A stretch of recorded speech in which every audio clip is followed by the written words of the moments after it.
It's about time for us to begin. Welcome to Lost River Church of Christ. If you're visiting with us, we're certainly glad to have you. Tonight we're in Matthew chapter 24. Matthew chapter 24, and we'll begin that in just a moment. We'll let everybody get seated, and then we'll go to God in a word of prayer.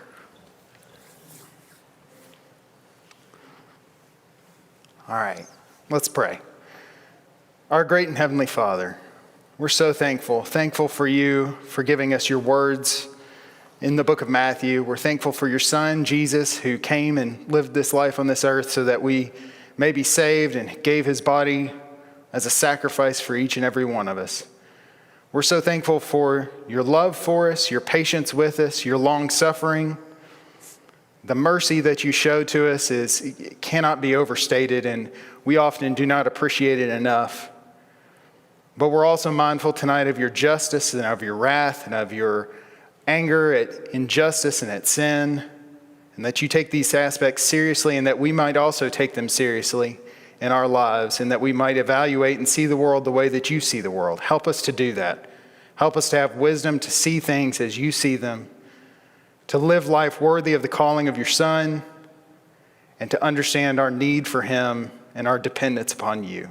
Bless this hour as we study, as we look at the words that are given here in Matthew. Open our hearts and open our minds. In Jesus' name we pray. Amen. All right, Matthew chapter 24. And let me just say from the outset from Matthew chapter 24 that if you took this chapter out of the book of Matthew, you might be tempted to think, well, Jesus just overcomes. He just overcomes death and all power is given to him, and it's just this peaceful transition of power. But that's not the picture that's painted for us. This isn't a bloodless coup. This isn't a transition, a gentle transition of power from one thing to the next thing. And the portion, this portion of Matthew, what we've been calling it, is the clash of the kingdoms. And we really do have two kingdoms clashing, and it's not just some theoretical exercise. Oh yes, most of the clashing has been done in word up to this point. But what Matthew 24 points out to us is that two kingdoms are really going to clash, and it's not going to be an easy affair. That yes, Jesus is going to rise from the dead, and yes, all authority is going to be given to him, and yes, he will have the ultimate dominion over man. But simultaneously, there's been a real group of people in open rebellion to God. And when there is an open rebellion to God, that isn't just something that God takes lightly. That's not something that he just easily passes over and says just sweeps under the rug, and he never has. And so what Matthew 24 points out to us in the broad aspect that we want to look at tonight is what God thinks of open rebellion against him. When these kingdoms really do clash, what is the end result of that clash? And we'll see that, and we'll look at that in great detail tonight. I want to take a little bit of a running start into Matthew chapter 24, particularly because we only have so much time, and I'm going to move fast. So I'm just going to go ahead and tell you now. I'm going to say a lot of things, and there's going to be a lot of things I'm going to say that I can't go into great detail upon. But I want to point you to the places that I feel speak specifically to some of the prophecies and some of the aspects that are given in Matthew chapter 24. And I hope that you have an opportunity to look at those on your own.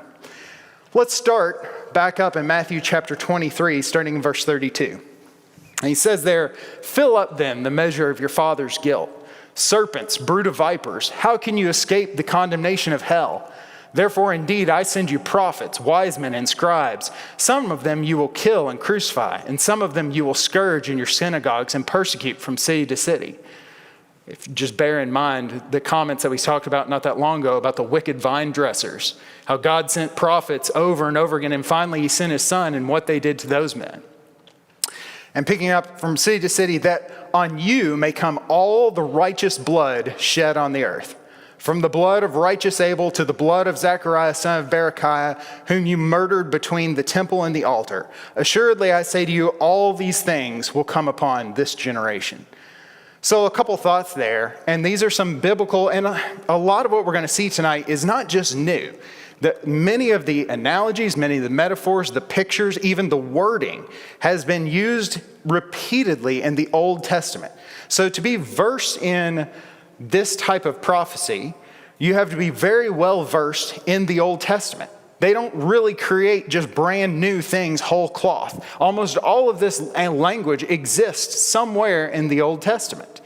And so the first one that I had highlighted yellow on that previous screen was the idea of filling up your father's guilt. And this is one of those concepts that's been developed over and over again. And I put up some passages there where it talks about the guilt of the Amalekites not being yet filled up, or the wrath that's coming against the Jews not being filled up. And so here he says, you're filling up, you're measuring up, there's a cup there that's being filled up of the iniquity of a certain nation or a certain people. And that's a biblical concept that's developed throughout the Old Testament. And so here he's using it of the Jews, now of God's people, that they're filling up their sin bucket, as we've talked about several times, both here and I feel like long. Secondly, what Jesus says here is that these Jews are guilty of the blood of all the righteous.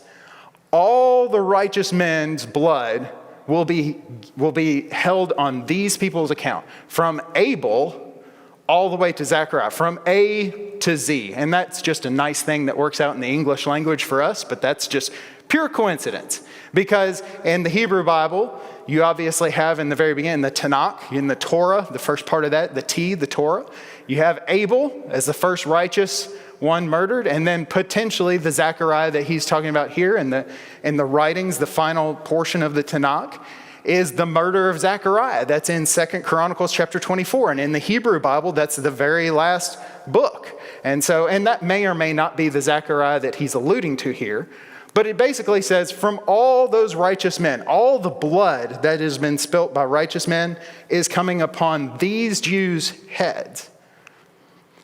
And Jesus, as we've seen repeatedly in the book of Matthew, all of these passages up here are the frequent condemnation that Jesus has for this generation of Jews. This generation of Jews has been, remember when God originally spoke to Moses and he said, your people is a hard and a stiff-necked people. Okay, this generation of Jews particularly is the par excellence of that. They have truly reached the full stature by rejecting the Son of God, by being an out-and-out rebellion against the greatest that God could send. God sent prophets, God sent angels, God sent any number of other speakers on his behalf. And what does the vine dresser say that we talked about not that long ago? Perhaps they'll listen to my son. But they don't. And instead, they're in out-and-out rebellion. And I quote Jesus, obviously, before Josephus, but for whatever it's worth, I want you to see, and I'll make some allusions to Josephus because he's a historian who particularly writes about this time frame. But this is some words that Josephus wrote about this population of Jews. It is therefore impossible to go distinctly over every instance of these men's iniquity. I shall therefore speak my mind here at once briefly, that neither did any other city ever suffer such miseries, nor did any age ever breed a generation more fruitful in wickedness than this was from the beginning of the world. And that's from Josephus' words in the Wars of the Jews, book number 5, chapter 10, verse 5. So you can see, and that's obviously from a countryman who's somewhat of a turncoat, obviously, to the Romans, so you have to take that with a grain of salt. But Josephus' analysis of this, of his own people, of his day, is what you see on the screen there. Furthermore, Jesus then comes around and he says, "O Jerusalem, Jerusalem, the one who kills the prophets and stones those who are sent to her, how often I wanted to gather your children together as a hen gathers her chicks under her wings, but you are not willing. See, your house is left to you desolate. For I say to you, you see me no more till you shall say, blessed is he who comes in the name of the Lord." And I've obviously left that, bold that reference there about their house being left desolate. That word desolate has to do with the idea of a wilderness. Your house is left to you completely barren. It's a wilderness. But sometimes it's also used, it's the exact same word that's used when a husband or when a wife deserts a husband. As in, you're left bereft of a spouse. As in, I've divorced you and now, so both, and I think both meanings may apply. And furthermore, it points to further language that we're going to see in Matthew chapter 24 that's coming. But note here, this isn't something that Jesus wanted to do. What we come to in Matthew chapter 24, this isn't what he wanted for his people. He is the king of the Jews. He wanted something very different for his people.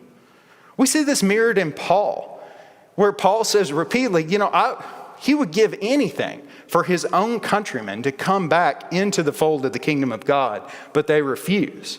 And so Jesus here wishes to gather them under his wings, but they won't. And we see that reluctance there. And so before going further, I just want to mention God's patience, his loving kindness, and his mercy is perfectly balanced with his justice, his wrath, and his jealousy, such that both exist in totality and without contradiction in his nature. Both those things are true in a way that's only applicable to God, and they exist in a non-contradictory fashion. And we see that here in these phrases. We see the love, we see the mercy, but we also see the justice, and we see his jealousy. And jealousy is not a bad word. Envy is a bad word. But God is jealous. He says his name is jealous, and he is jealous for his people. He's jealous for them the way a man should be jealous for his wife, or a wife should be jealous for her husband. And many times I think one of our problems today is that we're not jealous enough for our spouse or our children. But God speaks of being jealous for his people. And so we see here this coming to an ultimate conclusion in Matthew chapter 24. So with that being said, let's go into this collision of the kingdoms that happens in Matthew chapter 24. And we see here, if you just open up in Matthew chapter 24, then Jesus went out and departed from the temple, and his disciples came up to show him the buildings of the temple. And Jesus said to them, "Do you not see all these things? Assuredly, I say to you, not one stone shall be left here upon another that shall not be thrown down." Okay, so the disciples, and you really get a sense for this when you read the parallel passages in Mark chapter 13 as well as in Luke 21. The sense that I get when I read especially the parallel passages is the expectation of the disciples. Look at the assets we have. Okay, so you remember just a few days before, they had a triumphal entry. Jesus cleansed the temple. He's been abusing verbally the Pharisees, the scribes, the Sadducees in the temple. And now, if you're walking out and you're a disciple, you might think, all this is about to be ours. We're about to run the show. This is Jesus' house. He just came in and cleansed the temple and shows that he has authority over this place.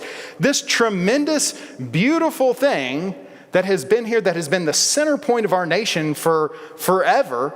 This is now an asset that we're shortly going to have. This is something that we can count for us. And so they are showing Jesus, they're giving him a tour of they're pointing out all the nice things and all the beautiful buildings and the riches, obviously, that are there in the center of Jerusalem. Look at the assets we have. But what does Jesus say about those? He says, the very thing that you've thought is a virtue, the very thing that you pointed to as the center of Jewish life is turned into a vice. Not the first time this has happened. Far from the first time this has happened. In fact, the first half of the book of Ezekiel is all about this right here. The corrupt and the rot at the temple is the picture that Ezekiel paints in the first half of his book of Ezekiel. And what has Jesus already done in this triumphal week? Remember what he walked into the temple and he said what? He said, he pronounced judgment. He said, this place is corrupt. And so Jesus here is saying, you see all these things? Not one stone shall be left upon another. And we see furthermore in 23:38 and 24:15 and 27:51, especially where that's the passage where the temple at Jesus' death, the veil is torn in two and the Holy of Holies is opened up. And you know what's in there? Not a thing. Their house has been desolate the whole time. The Lord is not back there. He's not in there. Ezekiel 10:18 is the exact kind of passage that I was pointing to, referencing just a second ago. Ezekiel in that passage, what he says is that's the vision that Ezekiel sees, where the chariot of the Lord gets up and leaves the temple. God leaves the temple, and now their house is desolate. It's left with nothing, and that fraud is left open where everyone can see it. So the very center of their Jewish nation has been shown to be corrupt, has been shown to be rot, and God is absent from the thing that they thought was at the very center, the very thing that they thought would save them. And so they ask, they say, well, when's this going to happen? And specifically say in verse 3, now as he sat on the Mount of Olives, the disciples came to him privately saying, tell us, when will these things be? And what will be the sign of your coming and the end of the age? And you see in parallel passages in Mark 13:4 and Luke 21:7. Now, in my opinion, on this particular passage, and this is the way that I read it, and I'll go ahead and tell you that, to me, they're asking a single question. They're asking, what are you talking about? All this is going to come to an end. In fact, for the Jewish mind, the destruction of their temple signaled the end of the nation. The end of the law, the end of the daily sacrifices, the end of everything. It's truly the end of the Jewish nation, because without the temple, they have no way to be a people, and that is the thing that makes them a people, at least in their eyes. That is the center mark of their nation. And it has been long prophesied, and Daniel chapter 12 is an important passage, and you can go ahead and put a finger there, put a bookmark it there. We'll go back to that a couple times tonight because it's referenced multiple times in reference to Matthew chapter 24. But the end of the Jewish nation has long been prophesied. And Daniel in the vision in Daniel chapter 12 verse 7, then I heard the man clothed in linen who was above the waters of the river, when he held up his right hand and swore his left hand to heaven and swore by him who lives forever, that it shall be for time, times, and half a time. And when the power of the holy people has been completely shattered, all these things shall be finished. And although I heard, I didn't understand. And Daniel has the same reaction that the disciples seem to have. My Lord, when shall these things be? My Lord, what shall be the end of these things? And so we see the prophecy in Daniel chapter 12, verse 7 of the power of the holy people being completely shattered. And so we know obviously that there's only two sets of holy people in the Bible. There's Christians and there's Jews. We know that the kingdom of Christ is without end. So who could be the holy people? Only the Jews. And so we see here that the fall of the temple has long been prophesied and signals the end of the Jewish world. Now, having said that, verses 4 through 14, which we won't take the time to read for lack of time tonight, talk about the various things that are gonna come. But he starts out by saying, take heed that no one deceives you. And this is a continual theme throughout Matthew chapter 24. This seems like the main thing that Jesus wants to get across over and over again is that they not be deceived. Don't let anybody pull the wool over your eyes. Don't be mistaken. Don't be misled. Don't let anyone come and take that away from you. And as we see over and over again, who is the father of lies? Satan is the father of lies. And so it seems repeatedly throughout this that there are elements at play that wish to deceive these people specifically about what's going to unfold. And Jesus is giving them this indication, this prophecy here in Matthew 24, specifically so they won't be deceived. Jesus is not trying, and this is one of the things that I want to emphasize here. Jesus is not trying to give them something really obscure. He's not trying to make it hard to understand. In fact, he's expressly telling them the exact opposite of that. I'm telling you something so that way you can look for it and understand what's going to happen. In fact, in Matthew chapter 13, verse 11, when Jesus is speaking to his disciples over there amongst the list of parables, and we're talking about the various parables that are there, he says explicitly to his disciples there, he says, but to you has been given to know the mysteries of the kingdom of God.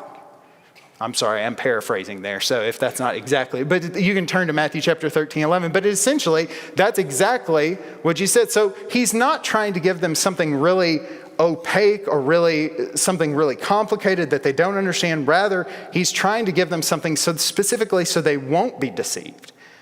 And so I think, and obviously we today and so many Christian denominations have obviously, there's so many different ways that are out there of interpreting Matthew chapter 24. I don't want to pretend like that's not true.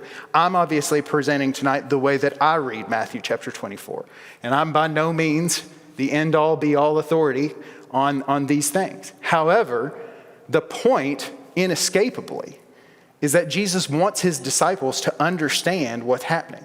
And I think he gives this prophecy to these disciples so that they will understand, so that they will look. And we'll talk about that more in just a second. So, how are they going to know? How are they going to know when these things come to be? Well, he gives them 6 signs and then one final sign.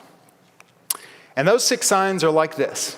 First, there are a set of 3 that are kind of the birth pangs. So in verse 8, your translation may say different things, but it says the beginning of sorrows, or these are the birth pangs. And that kind of allusion is made multiple times in Scripture about a woman who's ready to give birth and the travail that she's in. And so that's frequently used of large events that are going to occur in prophetic messages. And so the birth pangs here include false messiahs. And again, the emphasis is given that there will be false Christs that stand up that try to deceive the people. And there will be wars and there will be natural disasters. But these are all just the beginning. And then after that, things get more specific. Then there's going to be persecution of the disciples, specifically in verse 9. And there's going to be apostasy that occurs throughout God's kingdom, throughout the kingdom that we've been talking about. But there's a promise of salvation in verse 14, but he who endures to the end shall be saved. And then there will be evangelizing of the whole world. Now, Paul says in a couple of his writings, and I think depending on how you take this and depending upon your particular slant on reading Matthew chapter 24, Colossians 1, 5 and 6, Colossians 1, 23, Romans 1, 8, Romans 10, 18, all allude to Paul stating that the world has been evangelized, that the gospel has gone out into the whole world.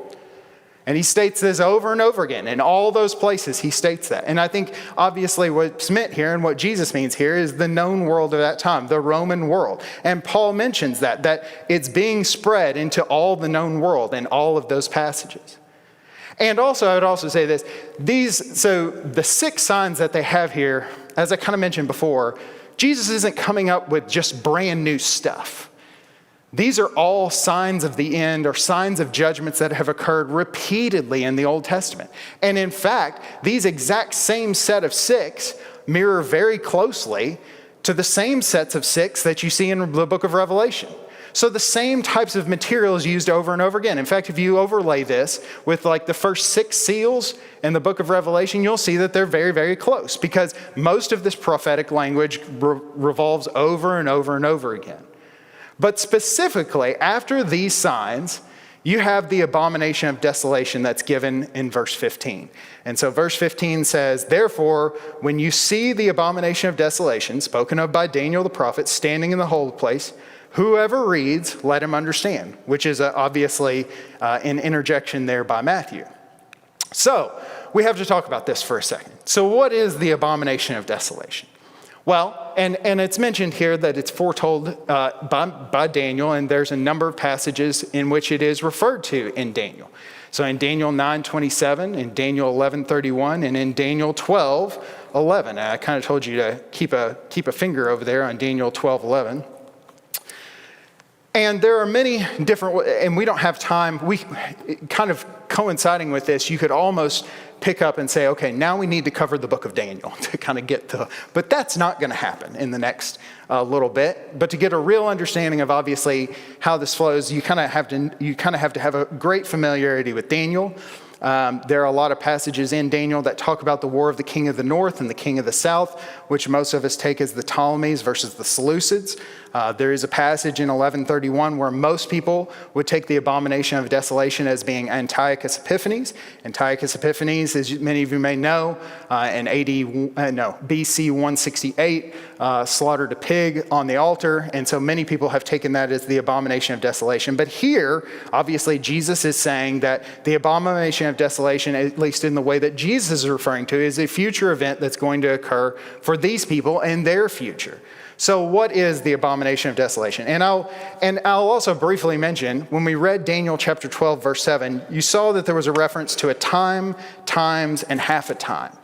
And then you'll also see in Daniel 12, verse 11, and from the time that the daily sacrifice is taken away and the abomination of desolation is set up, there shall be 1,290 days. Now, I'll tell you some thoughts that are out there about what the abomination of desolation is, and then I'm going to end with one huge caveat, all right? So one of the options for at least this understanding of Matthew chapter 24 is if you look at the parallel passage to this passage, and Luke 21, verses 20 and 21, point out that, and then let's just flip over there. So this is the parallel passage to the passage that we're talking about here. In Luke 21, verses 20 and 21, but when you see Jerusalem surrounded by armies, know that its desolation is near. Then let those who are in Judea flee to the mountains. Let those who are in the midst of her depart, and let not those who are in the country enter her. And so there are some folks who have pointed out and said, verses 15 and 16 are obviously in parallel to each other, and this points to the Roman armies that are surrounding Jerusalem. Now, the nice thing about that is that the War of the Jews, depending on exactly where you started it, lasted for 3.5 years. Times, and half a time. Or if you're doing on a 30-day, you're doing a 30-day lunar calendar, which is the calendar that the Jews had, that's 3.5 years. And so obviously there is a nice correspondence between those two things. And obviously this is also alluded to in 12:7 when I talked about the breaking of the holy people as well.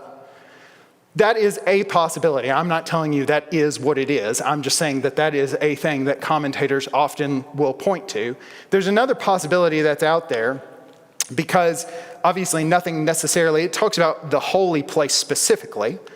So the Edomites, at a particular point really early on in this, they seized the temple and made it in with 20,000 men into Jerusalem itself and into the temple proper, and slew 8,500 men and women in the temple, including the high priest. So much so that Josephus says that dead carcasses stood in lakes in the holy courts themselves.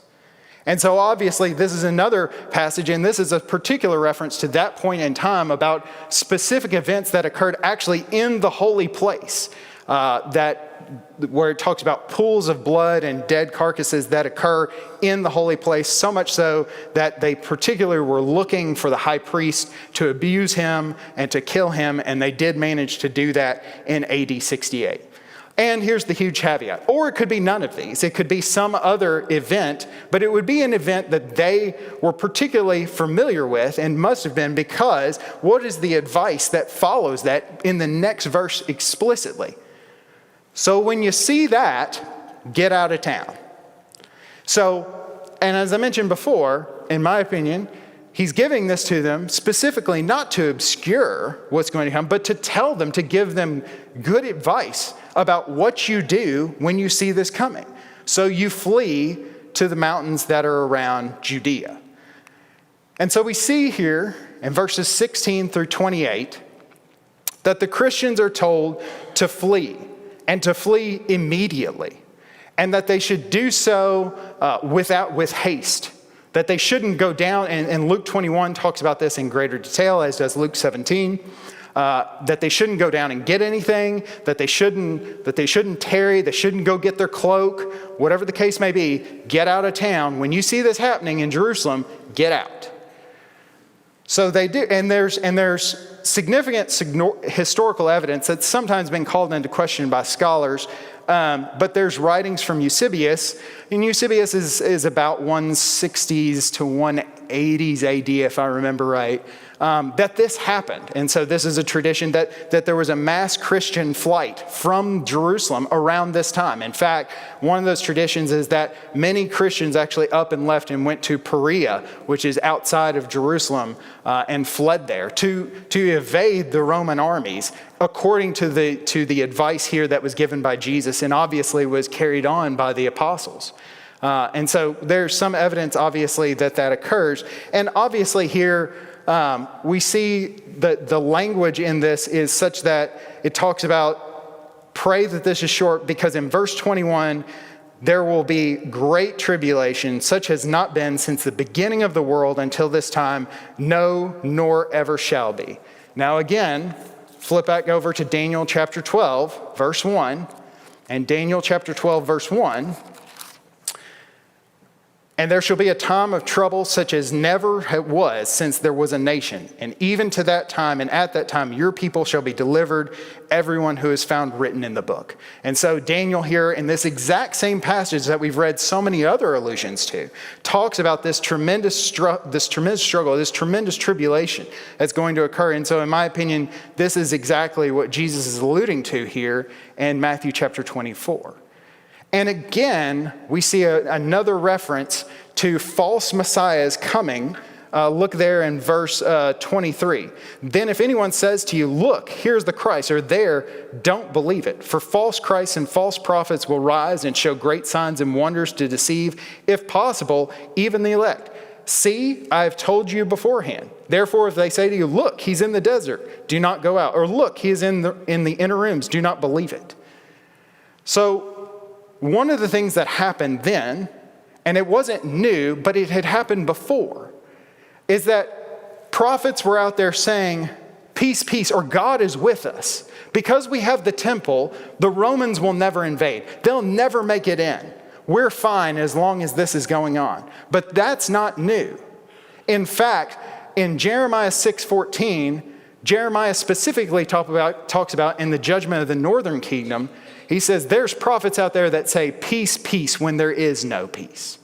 In Ezekiel chapter 13, verse 16, he talks about the prophets in Jerusalem who are saying, well, there's peace, that God won't let anything happen to Jerusalem. And so there are these false messiahs, there's these false prophets that are rising up over and over again, trying to convince the people, God's not really going to judge us for this.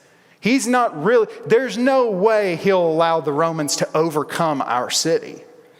But this has all happened before. That's the thing with all these. All of this has happened before. And they continually seem to not learn from the lessons that's provided in the first time that Jerusalem was sacked. The very first time, people were out there saying, the Messiah's come, he's just over there, God's going to save us over there. But there is no salvation when there is out and out rebellion. And also recall that, and this is one of the things I didn't put in my slides, when Jesus is sacrificed, when he goes to the cross, do you remember what the leaders and the people said about his blood? Does anybody recall what they said? Let it be on our heads and our children's heads. That's exactly right, Sharon. Do you know what happened to the Jews after that? Every day, there was about 500 Jews that were crucified around the city of Jerusalem. And so this false hope, this false sense of Messiah, this false security is exactly that. And Jesus is telling them, as I said in verse 25, see, I've told you beforehand. He's telling his disciples so that they will know, so that they will recognize and see the signs and understand what's about to happen. And then we have in verses 29, verses 31, we have this language here of decreation. Immediately after the tribulation of those days, the sun will be darkened and the moon will not give its light. The stars will fall from the heaven and the powers of heaven will be shaken. Then the sign of the Son of Man will appear in the heavens, and then all the tribes of the earth will mourn, and they will see the Son of Man coming on the clouds of heaven with the power and great glory.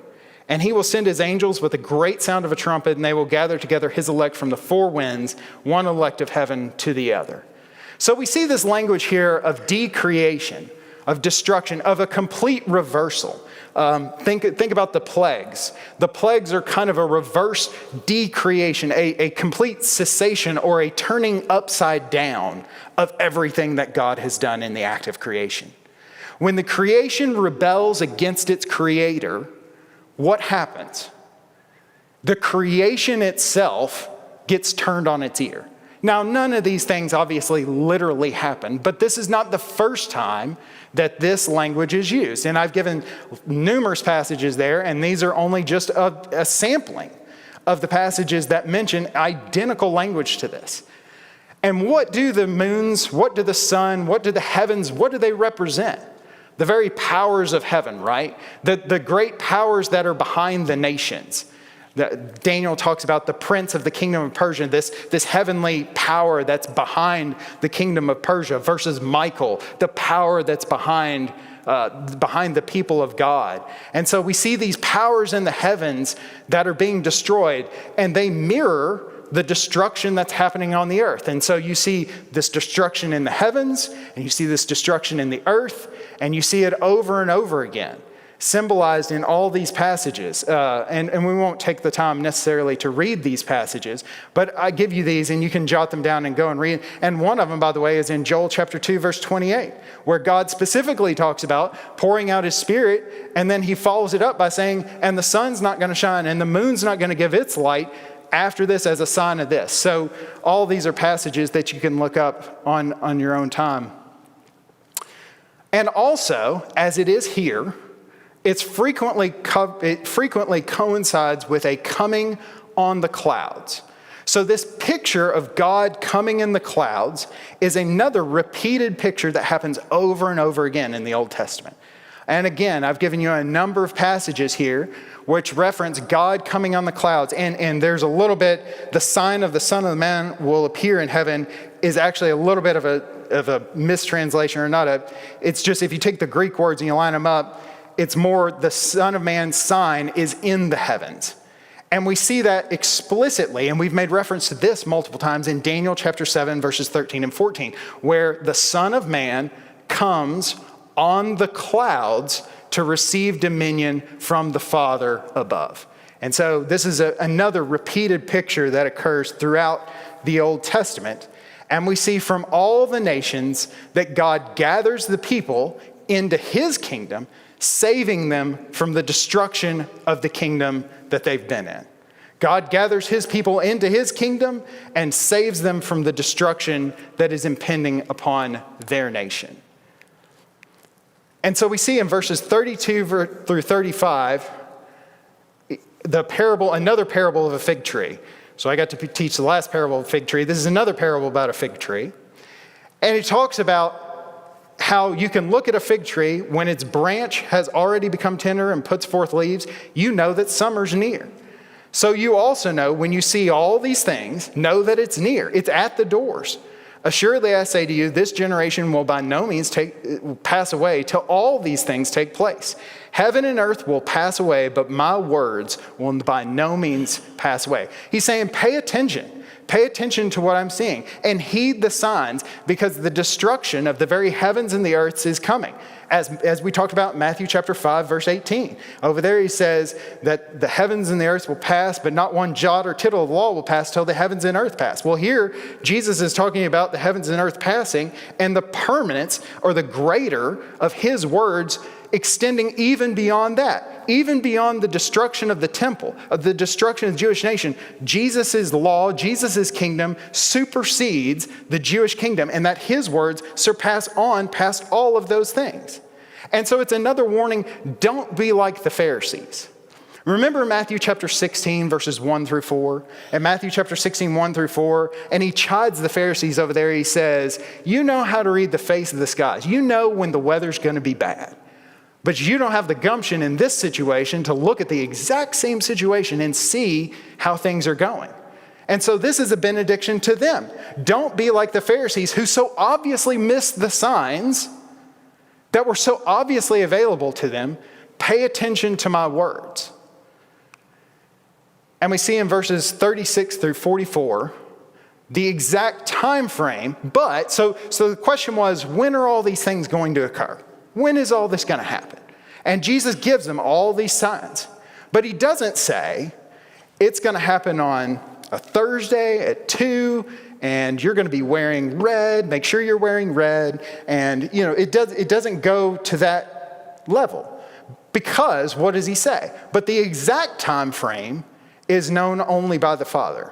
And some have taken this to be a different interpretation from the other, but I take it likely to be the exact same judgment because of the parallel passage in Luke 17, 25 through 31, which has the exact same language as this language about the judgment of Noah, but it talks about it more explicitly in that generation, and it tells them, so when you have all this, don't go down and get your cloak. So I take it to be of the exact same judgment as the judgment that we've been talking about. But primarily, what he mentions in all this, and as we come to the end of this chapter, and as we set up chapter 25 for Brian on Sunday, That this theme of diligence, this theme of waiting on the Lord in both hope and patience is a big portion of this.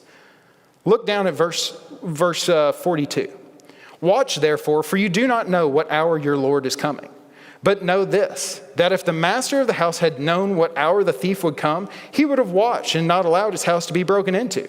Therefore you also be ready, for the Son of Man is coming at an hour you don't expect. So there's this idea of waiting on the Lord, of being diligent. And we're going to see this in the parables that Brian's going to talk about next on Sunday. This idea of diligence, this idea of hope, of patience, of waiting on God. And we see this final parable that's given here in verses 45 through 51 to kind of build on that same topic. Who then is a faithful and wise servant, whom his master made ruler over his household to give them food in due season? Blessed is that servant whom his master, when he comes, will find so doing. Assuredly, I say to you that he will make him ruler over all his goods. But if that evil servant says in his heart, my master is delaying his coming, and begins to beat his fellow servants and to eat and to drink with the drunkards, the master of that servant will come on a day when he's not looking for him, and at an hour that he is not aware of, and will cut him in two and appoint him his portion with the hypocrites, and there shall be weeping and gnashing of teeth. So, as we've said before, being in the kingdom means conducting ourselves in the manner that the king wishes. We are all servants of the king.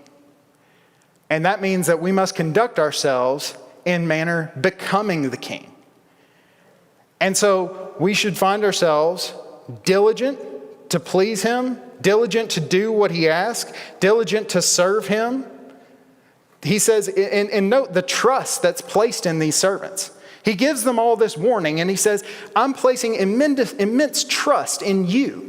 And we're going to talk about in verse 25, the investment that God makes to his disciples. In each one of those, there's something invested in those people and in the parables in chapter 25. And he says, he gives these servants, he gives them food in due season, and he gives them his trust. And he's a master that's gone away. He's a master, he's absent, he's gone away, and he's given his trust to these servants. And so as servants of the king who've been entrusted in this way, they're to conduct themselves in a manner becoming the king. But lest they think that the king's not going to return. This is all mine. And what had the Jews been exactly guilty of at that point? Is this not the exact sin that the Jews had been guilty of in two different ways? One is that we see carousing condemned. We see this idea of being drunk with the drunkards and taking your ease and taking your leisure. And that's going to get addressed explicitly in chapter 25. But we also see this idea of brutally cheating and chastising and treating your fellow servants ill. And Jesus is also forbid that. For it is these very things that have brought destruction upon this generation of Jews. It's these very kinds of things that have caused Josephus to say, this is the worst generation of all the generations. And what Jesus ultimately says, all the righteous blood will be held accountable of this generation. And so we have to reflect back on Matthew chapter 22:11, on the parable. Once again, I'm going to go back to that parable where in the marriage feast, there's a man that's brought in and he's not wearing a marriage cloak. He's there, but he's not dressed for the occasion. He's not conducting himself. He's not there. He's not ready. He's not participating in the kingdom. He's not becoming, he's not acting as one becoming of the King of God. And so what happens obviously to these people is the same thing that's happened in chapter 24. They will cut him in two and appoint him his portion with the hypocrites, and there shall be weeping and gnashing of teeth. And that could not have ended any more perfectly than that. So Brian, chapter 25 on Sunday. Thank y'all for your attention.